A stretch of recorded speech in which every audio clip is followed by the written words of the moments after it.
আচ্ছা, স্যামুয়েলস ব্রাদারদের নাম কি আপনারা শুনেছেন? বলছিলাম তিনজন জার্মান ভাইদের কথা, যারা শুধুমাত্র একটি কাজ করে হয়ে গিয়েছে বিলিয়নিয়ার। কাজটি কি জানতে চাচ্ছেন?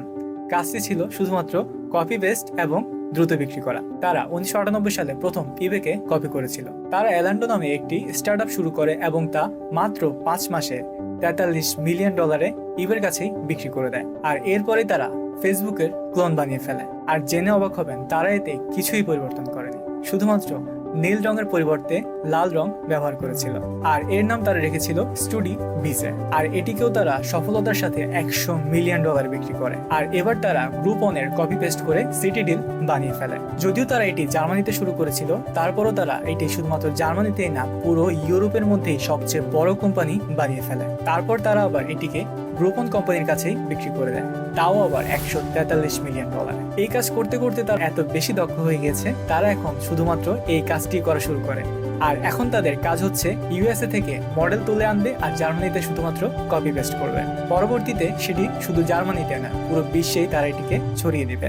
এরপর তারা 2008 সালে একটি রকেট ইন্টারনেট নামে কোম্পানি চালু করে। আপনি জেনে অবাক হবেন, তাদের মূল ফিলোসফি হচ্ছে শুধুমাত্র কপি পেস্ট করা এবং দ্রুত বিক্রি করা।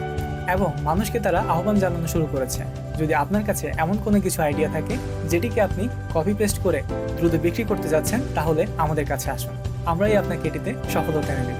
আর তারা এভাবে প্রায় 200টিরও বেশি কোম্পানিকে সফলভাবে রান করতে সক্ষম হয়েছে। এছাড়াও তাদের কোম্পানিতে বর্তমানে কাজ করছে 42,000-এরও বেশি কর্মচারী। আর তাদের কোম্পানির ইভ্যালুয়েশন ধরা হয়েছে $32 বিলিয়ন অনেক বেশি। বলতে পারেন স্যামুয়েলস ব্রাদারই হচ্ছে দক্ষ উদ্যোক্তা, কারণ তারা মাত্র 5 মাসের মধ্যেই একটি গ্রুপনের মতো কোম্পানিকে হুবহু কপি করে সফলভাবে তৈরি করে ফেলেছে, যা সত্যিকার অর্থে গ্রুপন কোম্পানির পক্ষেও সম্ভব নয়। তাহলে এখানে মোরাল অফ দ্য স্টোরি কি? মোরাল অফ দ্য স্টোরি হচ্ছে শুধুমাত্র আপনার আইডিয়া থাকলে হবে না, সেই আইডিয়াকে আপনার বাস্তবায়ন করতে হবে। আপনি যখন একটি আইডিয়াকে বাস্তবায়ন করতে পারবেন, তখনই আপনাকে বলবে প্রকৃত উদ্যোক্তা। তাই বাস্তবায়ন করা শিখুন।